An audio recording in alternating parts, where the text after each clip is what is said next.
En este último módulo destinado a la normativa deportiva, a la legislación deportiva, vamos a ver dos de los agentes que inciden de manera más relevante en nuestro sistema deportivo. Ellos son las federaciones y los clubes. Ambas figuras tienen una estructura más o menos igual, orgánica, en cuanto a sus órganos, y tienen un funcionamiento más o menos similar. Su normativa, además, se rige mucho por el derecho interno, por el derecho privado, y con la diferencia, con la distinción de que las federaciones tienen un ámbito de actuación más público que los clubes. Bien, en nuestro índice veremos qué significa tener personalidad jurídica propia, puesto que las dos figuras la tienen, que tienen, como he dicho, una estructura orgánica más o menos similar, que las federaciones se ocuparán fundamentalmente de los ámbitos deportivos de la competición y la formación, que se constituye dentro de las federaciones por cuanto cumplen funciones públicas y son un instrumento de la administración, se constituyen procedimientos muy similares a los de las administraciones públicas, y que en los clubes hay un principio básico, cual es la voluntad de asociación. A nadie le obligan a formar parte de un club, a nadie le obligan tampoco a formar parte de una federación. Bien, pasamos a ver los objetivos y los aspectos clave. ¿Cómo se configuran estos entes deportivos? Esta configuración, bueno, depende del derecho privado y del derecho público. ¿Qué normativa y qué órganos internos van a tener como elementos de configuración mínima que deben cumplir? Que están afectos por el derecho privado, por cuanto son entidades que son, básicamente son de derecho privado, pero en algunas de ellas, como digo, en las federaciones incide mucho más el derecho público. Y que el sistema que se configura, que se establece alrededor de estas dos figuras, de estos dos agentes deportivos, implica que todos sus integrantes asumen las normas de manera voluntaria. Bien. ¿Qué es la personalidad jurídica propia? La personalidad jurídica propia quiere decir que la entidad tiene capacidad de actuación por sí misma, mediante un representante, pero tiene posibilidad de actuación por sí misma. ¿Dónde? En el tráfico mercantil y social. ¿Mediante qué instrumentos? Sus órganos, los órganos representativos de la entidad. ¿Cuáles son? Pues el presidente, como no, que es el órgano ejecutor de las decisiones de la asamblea, que es el órgano colegiado por excelencia de la entidad. Bien, como digo, la personalidad jurídica propia implica la capacidad propia de funcionamiento, la capacidad propia de normación y la capacidad propia de autorrepresentación. Esto implica que se puede personar en los procedimientos. Tanto las federaciones como los clubes son capaces de personarse en procedimientos tanto administrativos como judiciales. Y que, por supuesto, implica también que los órganos, al representar a la federación o al club, a la entidad en general, son responsables de su actuación frente a los asociados, ¿de acuerdo? A los asociados, que son los integrantes de la propia institución. Ambas figuras mantienen una estructura orgánica muy similar. En las dos se configura como necesario la figura del presidente, la institución del presidente y de la asamblea, y hay algunas leyes del deporte autonómicas que también incluyen la junta directiva como un elemento esencial de las federaciones. Pero si nos paramos a ver cómo se estructura orgánicamente tanto una federación como un club, veremos que es muy similar. Tienen la Asamblea General, que es la que encarna la voluntad de los socios, la voluntad genérica de los socios, tienen un presidente que representa y ejecuta esa voluntad de los socios, es decir, representa a la entidad y ejecuta los acuerdos mayoritarios tomados por la Asamblea, y luego se crean, en función de los estatutos, pues una serie de órganos, tanto unipersonales como colegiados, que van a cumplir determinadas funciones dentro de la propia estructura de la federación, dentro del club, dentro de los propios ámbitos en los que actúe.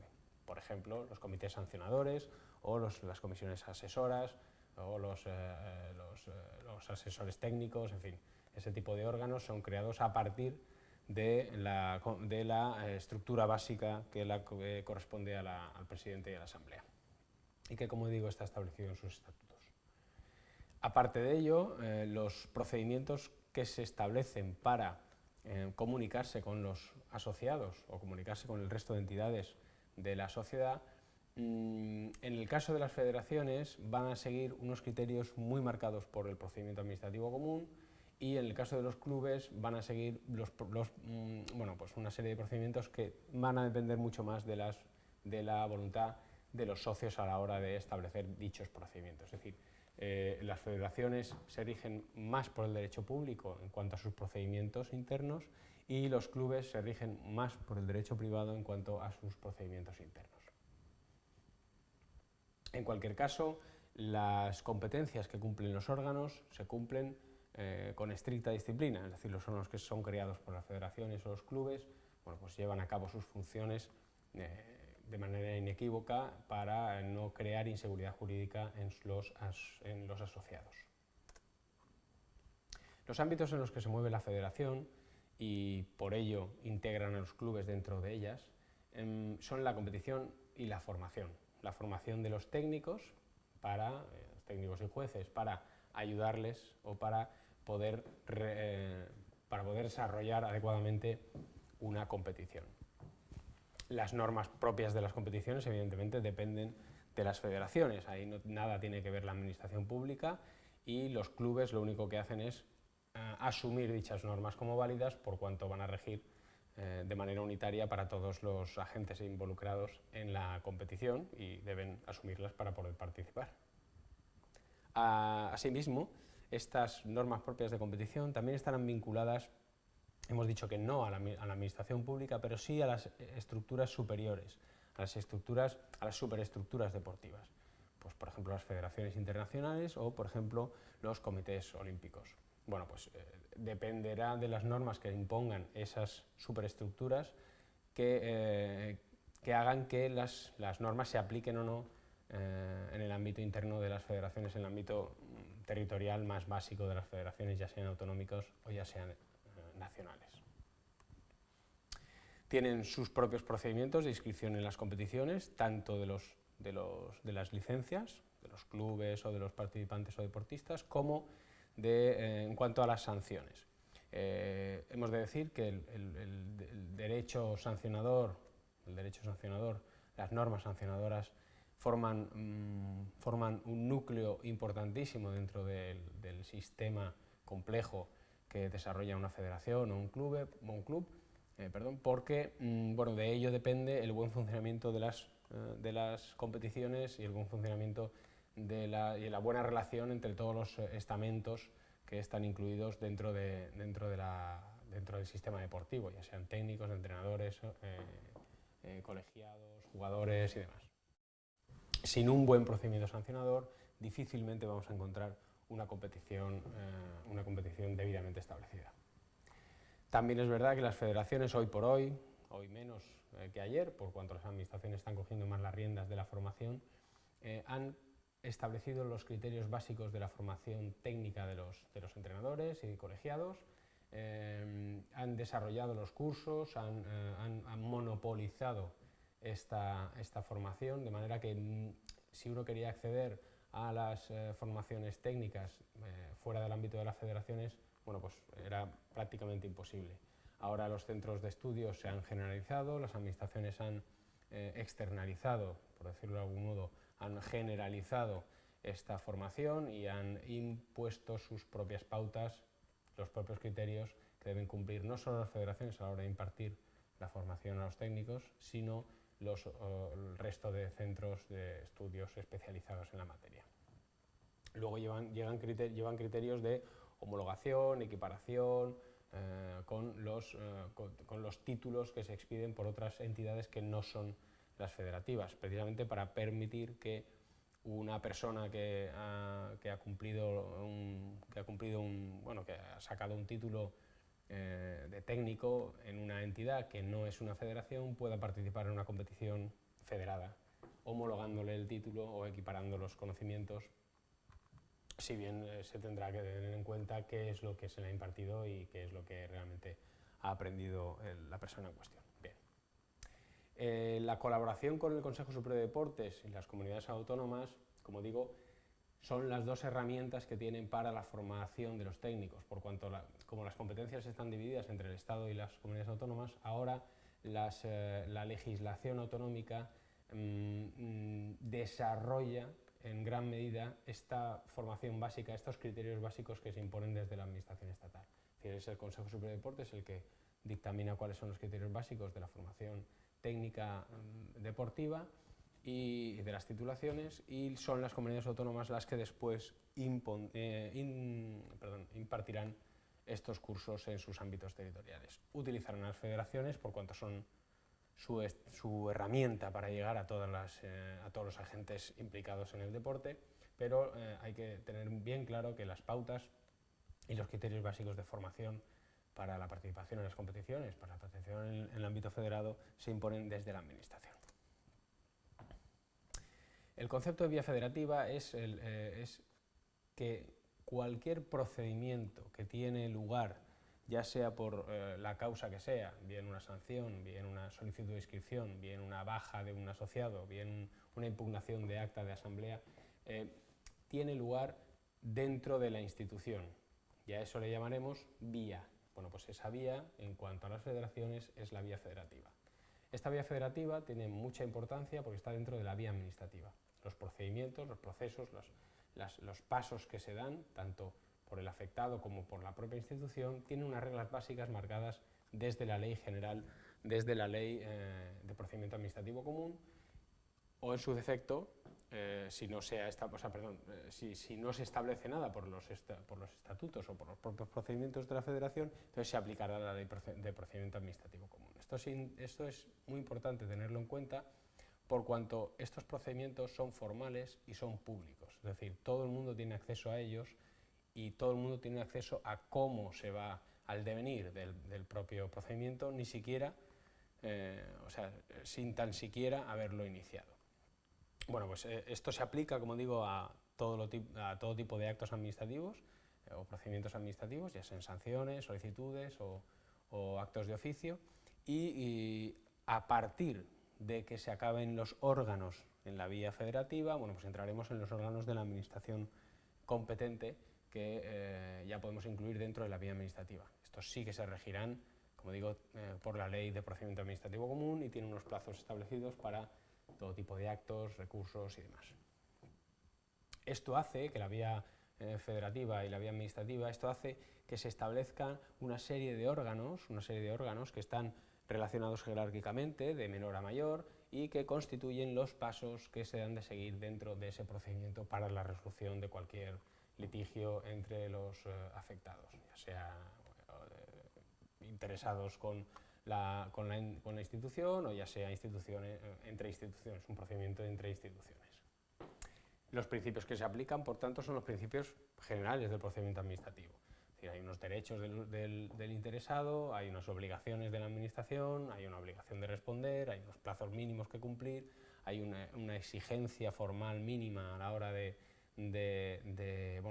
interponer cualquier tipo de acto administrativo, que son todos por escrito. En fin, esos principios debemos aplicarlos desde la Ley de Procedimiento Administrativo Común. Como decimos, las federaciones son instrumentos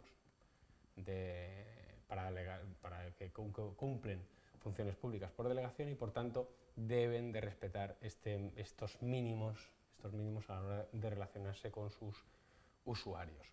No tanto los clubes, por cuanto sí que son entidades privadas, y los procedimientos internos no tienen que respetar en tanto estas normas, o no tan rígidamente. Hay un concepto que encarna todo el sistema deportivo. El sistema deportivo se basa en un principio básico, que es el de la voluntad de asociación. A nadie le obligan a hacer deporte, a nadie le obligan a hacer deporte de manera organizada. Cuando uno quiere entrar en una organización deportiva, lo hace a voluntad propia, respetando las normas que se establecen por parte de la institución, y por tanto no podemos hablar de obligación a la hora de cumplir normas en un sistema deportivo, porque cuando no se quieren cumplir, bueno, pues uno se sale de la institución, se sale del sistema, se sale de la organización deportiva, y al dejar de formar parte de ella, bueno, pues no tiene la obligación ya de cumplir sus normas. Además, todos sus asociados tendrán un carácter de igualdad, es decir, no hay por qué discriminar a unas federaciones u otras dentro de unas mismas federaciones, o discriminar a unos clubes u otros dentro de unas federaciones, o a unos asociados dentro de un club o dentro de una federación. Bien, no hay motivos para la discriminación y, por supuesto, estamos ante asociaciones que deben cumplir con los requisitos mínimos establecidos también para las otras asociaciones sociales. Eso no es óbice para que se establezcan clases de asociados, y eso dentro de los estatutos se podrá establecer clases de asociados en función de criterios que no discriminan a priori, sino a posteriori, es decir, después de cumplir una serie de requisitos, una serie de los mínimos en dicha asociación. Pues, por ejemplo, un asociado puede ser presidente siempre que cumpla 10 años en el club como socio. Bien, eso no discrimina, lo único que hace es que exige unos requisitos para poder formar parte de la organización. Y eso no es malo por cuanto bueno, pues se exige un mínimo de conocimiento de la organización y se evita que haya mucha más arbitrariedad en el cumplimiento de los fines de la propia asociación. Claro, la igualdad de derechos también es igualdad de obligaciones. Los socios de una asociación deben cumplir unas obligaciones, como es pagar su cuota, como es respetar los acuerdos, en fin, etcétera. Todo lo que esté en los estatutos de dicha asociación pues ha de ser cumplido, evidentemente, por todos los socios. Por otro lado, como digo, la asunción de las normas hace que asumamos también las normas provenientes de las superestructuras,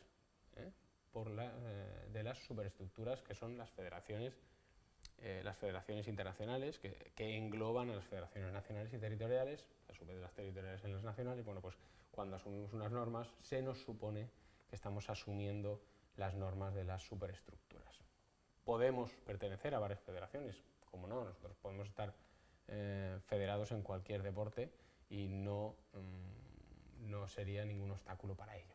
El hecho de estar en la Federación de Orientación no es ningún obstáculo para pertenecer también a la Federación de Atletismo. Bien, hemos terminado todos los módulos. Vamos a ver ahora la parte final de las conclusiones y demás de este apartado del módulo quinto. No sin antes observar algunas preguntas de control que nos ayudarán al mejor entendimiento de la materia. ¿Cómo afecta la personalidad jurídica propia a las entidades deportivas? ¿Qué estructura mínima han de tener las federaciones y los clubes? ¿Y por qué existen los procedimientos formales, como por ejemplo el sancionador? Hemos hablado de representación, hemos hablado de responsabilidad social, hemos hablado de que hay básicamente dos órganos, la asamblea y el presidente, y hemos dicho que deben cumplir funciones públicas, sobre todo las federaciones, a la hora de establecer los procedimientos. Pasamos a ver entonces las conclusiones de este módulo. Bien, en primer lugar, como hemos dicho, las federaciones y clubes son entidades plenamente independientes. Son creadas, sus mínimos son establecidos por ley, pero una vez creadas actúan de manera independiente. Ambas entidades se integran en superestructuras deportivas. Los clubes se integran dentro de federaciones y las federaciones están dentro de federaciones mucho más amplias, de rango mayor. Federaciones nacionales, federaciones internacionales. Sus estructuras responden a división en órganos, efectivamente.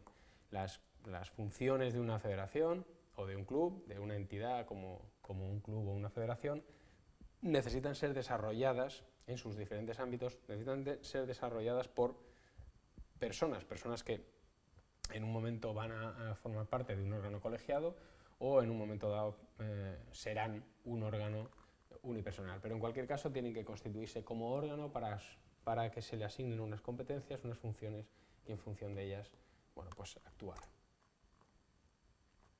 Los técnicos, entrenadores, los estamentos de una federación reciben formación por parte de esa federación, de esa entidad, pero siguiendo pautas generales para toda España, de manera que un técnico en Valencia, bueno, pues pueda ser también pueda ser también partícipe de una competición o de un evento federativo en el País Vasco y no haya por qué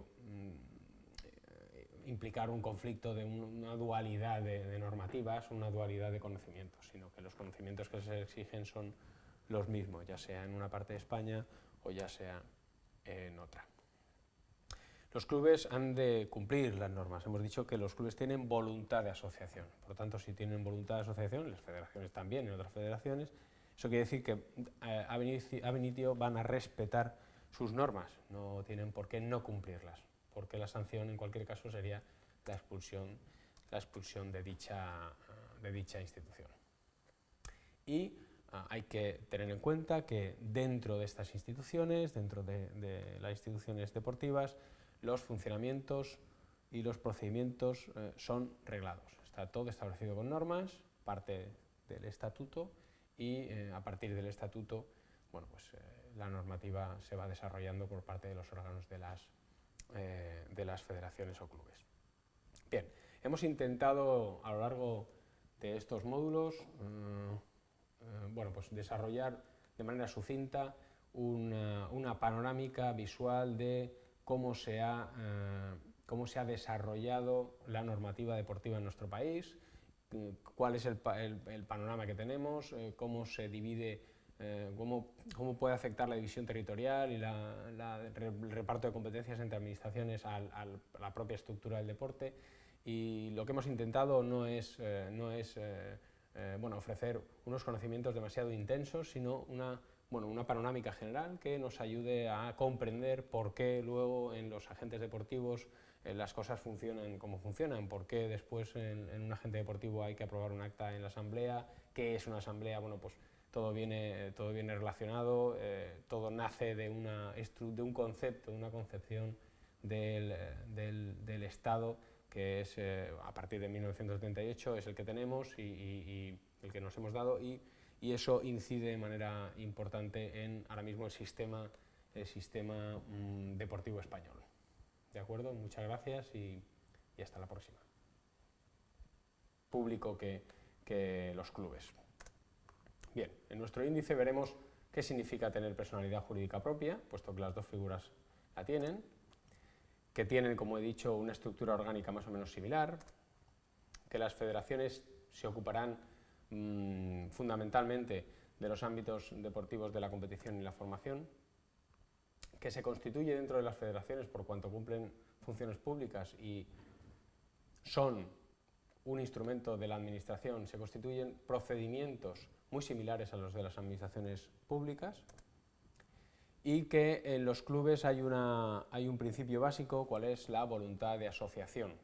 A nadie le obligan a formar parte de un club, a nadie le obligan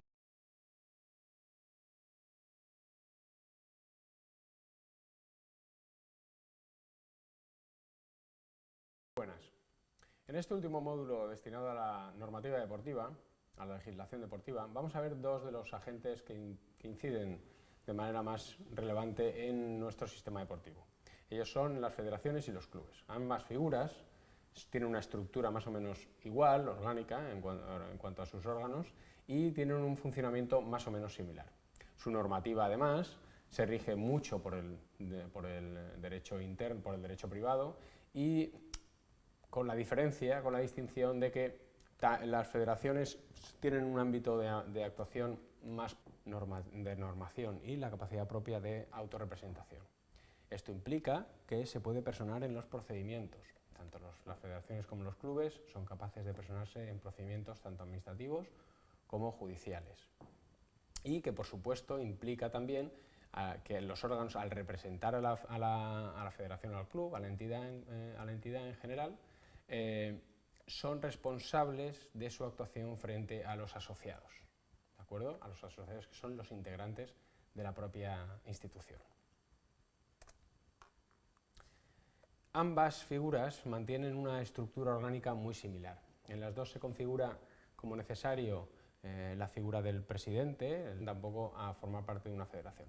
Bien, pasamos a ver los objetivos y los aspectos clave. ¿Cómo se configuran estos entes deportivos? Esta configuración, bueno, depende del derecho privado y del derecho público. ¿Qué normativa y qué órganos internos van a tener como elementos de configuración mínima que deben cumplir? Que están afectos por el derecho privado, por cuanto son entidades que son, bueno, básicamente son de derecho privado, pero en algunas de ellas, como digo, en las federaciones incide mucho más el derecho público. Y que el sistema que se configura, que se establece alrededor de estas dos figuras, de estos dos agentes deportivos, bueno, implica que todos sus integrantes asumen las normas de manera voluntaria. Bien. ¿Qué es la personalidad jurídica propia? La personalidad jurídica propia quiere decir que la entidad tiene capacidad de actuación por sí misma, mediante un representante, perdón, pero tiene posibilidad de actuación por sí misma. ¿Dónde? En el tráfico mercantil y social. ¿Mediante qué instrumentos? Sus órganos, los órganos representativos de la entidad. ¿Cuáles son? Pues el presidente, como no, que es el órgano ejecutor de las decisiones de la asamblea, que es el órgano colegiado por excelencia de la entidad. Bien, como digo, la personalidad jurídica propia implica la capacidad propia de funcionamiento, la capacidad propia de